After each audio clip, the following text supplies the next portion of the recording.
নমস্কার। আশা করি আপনারা সবাই খুব ভালো আছেন।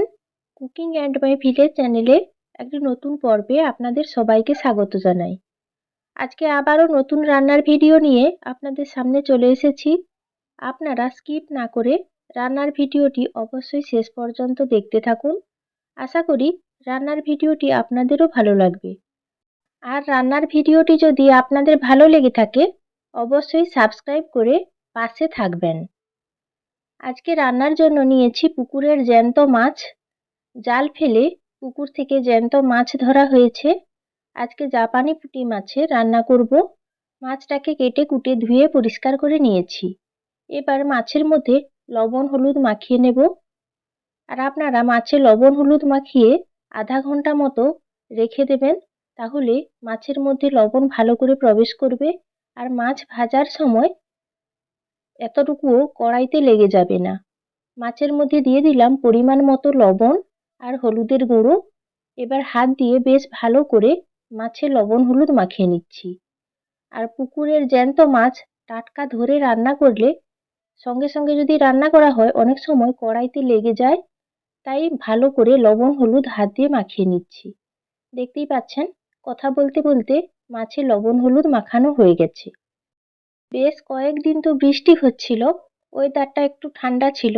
এখন বৃষ্টি বন্ধ হয়ে গেছে আর খুব রোদ আর গরম পড়েছে। আর এই গরমের সময় হালকা পাতলা খাবার খাওয়া খুবই ভালো। তাই পুকুরের জ্যান্ত মাছ, কাঁচকলা আর আলু দিয়ে আমি পাতলা ঝোল রান্না করব আজকে। দেখুন, আলু আর কাঁচকলা খোসা ছাড়িয়ে এইভাবে লম্বা করে একটু সরু করে কেটে ভালো করে ধুয়ে পরিষ্কার করে নিয়েছি। আর জলের মধ্যে ডুবিয়ে রেখেছি যাতে কালো না পড়ে যায়। আর এদিকে অল্প কিছুটা ব্রাহ্মী শাক তুলে এনেছি, এই ঝোলে দেব।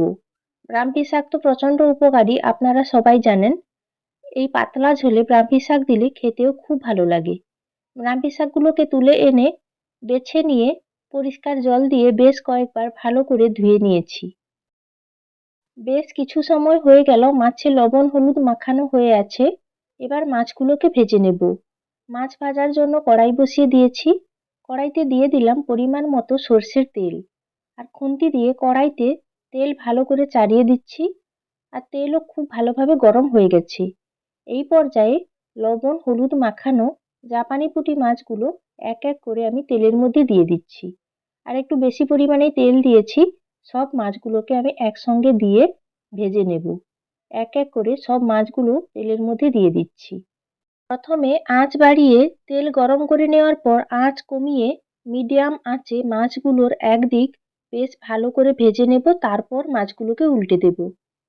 কিছু সময় পর মাছের একদিক মোটামুটি লাল করে ভেজে নিয়েছি। এবার ধীরে ধীরে মাছগুলোকে এক এক করে উল্টে দিচ্ছি। আর এইভাবে উল্টে পাল্টে মাছের দুই দিক খুব ভালো করে ভেজে নেব। পুকুরের জ্যান্ত মাছ জাল ফেলে ধরে খাওয়ার মজাই আলাদা। আর এই পুকুরের জ্যান্ত মাছের স্বাদও খুব ভালো হয়। এই মাছ ভাজাও খেতে খুব ভালো লাগে ভাতের সঙ্গে। মাছগুলো ভাজা হয়ে গেছে, এক এক করে আমি তুলে নিচ্ছি। মাছ ভাজা তেলের মধ্যেই দিয়ে দিলাম শুকনো লঙ্কা আর 5 ফোড়ন। নাড়াচাড়া করে ফোড়ন ভালো করে ভেজে নিয়েছি। খুব সুন্দর একটা গন্ধ বার হয়েছে। এই পর্যায়ে তেলের মধ্যে দিয়ে দিলাম আদা বাটা, দিয়ে দিলাম পেঁয়াজ বাটা, আর দিয়ে দিচ্ছি একটা টমেটো। টমেটোটাকে লম্বা করে পাতলা করে কুচি করে নিয়েছি। আর দিয়ে দিচ্ছি দুটো কাঁচা লঙ্কা চেরা। শুকনো লঙ্কা দিয়েছি, কাঁচা লঙ্কা চেরা দিলাম।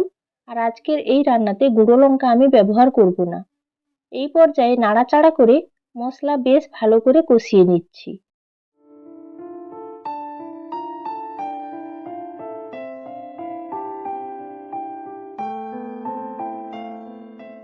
কিছু সময় কষানোর পর পেঁয়াজ ও আদার কাঁচা গন্ধ ভালোভাবে চলে গেছে। এই পর্যায়ে দিয়ে দিচ্ছি পরিমাণ মতো লবণ। আর একই সঙ্গে দিয়ে দিচ্ছি পরিমাণ মতো হলুদের গুঁড়ো। আর আজকে এই রান্নাতে গুঁড়ো লঙ্কা ব্যবহার করব না, কাঁচা লঙ্কা দিয়েই রান্নাটা করব। লবণ ও হলুদ গুঁড়ো দেওয়ার পর আবারও নাড়াচাড়া করে মশলা কষিয়ে নিচ্ছি।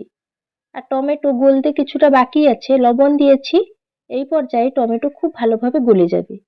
দেখতেই পাচ্ছেন কিছু সময় পর টমেটো খুব ভালোভাবে গলে গেছে আর মশলাও প্রায় কষানো হয়ে এসেছে। আর যেহেতু পাতলা ঝোল রান্না করব, খুব বেশি সময় ধরে মশলা কষানোর প্রয়োজন নেই। প্রচণ্ড গরমের সময় কড়া পাকের রান্না না খাওয়াই ভালো। আর অল্প তেল মশলা দিয়ে রান্না করে হালকা পাতলা রান্না খাওয়াই খুব ভালো। মশলা কষানোর পর কেটে রাখা কাঁচা কলা আর আলু দিয়ে দিচ্ছি মশলার মধ্যে। আলু ও কাঁচা কলা আগে থেকে আমি সেদ্ধও করিনি বা তেলে ভেজে রাখিনি, তাই মশলার সঙ্গে আমি কিছু সময় ধরে নাড়াচাড়া করে হালকা কষিয়ে নেব। প্রায় 2 থেকে 3 মিনিট সময় নিয়ে নাড়াচাড়া করে আলু ও কাঁচা কলা মশলার সঙ্গে হালকা কষিয়ে নিচ্ছি। কাঁচা কলা খুব উপকারী, আপনারা তো অনেকেই জানেন। কাঁচা কলাতে প্রচুর পরিমাণে আয়রন আছে, যা আমাদের শরীরের জন্য অত্যন্ত উপকারী। তবে কাঁচা কলা খেলে অনেক সময় কোষ্ঠকাঠিন্যের সমস্যা হয়। যাদের কোষ্ঠকাঠিন্যের সমস্যা আছে, কাঁচা কলা বেশি পরিমাণে না খাওয়াই ভালো। মশলার সঙ্গে ভালোভাবে মিশিয়ে নিয়েছি, এবার একটু ঢাকা লাগিয়ে দিলাম। কিছু সময় পর ঢাকনা খুলে নিয়েছি। ঢাকনা খুলে আবারও সব কিছু নাড়াচাড়া করে উপর নিচ করে দিচ্ছি। আলু ও কাঁচা কলা প্রায় কষানো হয়ে এসেছে। এই পর্যায়ে ধুয়ে রাখা ব্রাহ্মী শাক দিয়ে দিলাম। আর ব্রাহ্মী শাকগুলো একদম কচি, তাই আমি ঘুষো ঘুষো করে আর কুচি করিনি, এইভাবেই রেখে দিয়েছি। আর ঝোলের মধ্যে ভালোভাবে সেদ্ধও হয়ে যাবে। আর ব্রাহ্মী শাকের একটা সবুজ গন্ধ থাকে আর হালকা তেতো ভাব লাগে, তাই মশলার সঙ্গে ব্রাহ্মী শাকগুলো দিয়ে আবারও একটু নেড়ে চেড়ে নিচ্ছি। তাহলে ব্রাহ্মী শাকের তেতো ভাবটাও কেটে যাবে আর একটা যে সবুজ গন্ধ থাকে, সেই গন্ধটাও খুব ভালোভাবে চলে যাবে। এই পর্যায়ে দিয়ে দিচ্ছি জিরে বাটা আর দিয়ে দিচ্ছি রাঁধুনি ও পানমৌরি বাটা। এবার নাড়াচাড়া করে বাটা মশলা সব কিছুর সঙ্গে খুব ভালোভাবে মিশিয়ে নিচ্ছি। খুব বেশি সময় ধরে নাড়াচাড়া করব না। সবজির সঙ্গে ভালোভাবে মেশানো হয়ে গেলেই দিয়ে দেব পরিমাণ মতো জল। জিরে বাটা, রাঁধুনি ও মৌরি বাটা সবজির সঙ্গে খুব ভালোভাবে মেশানো হয়ে গেছে। এই পর্যায়ে দিয়ে দিলাম পরিমাণ মতো জল।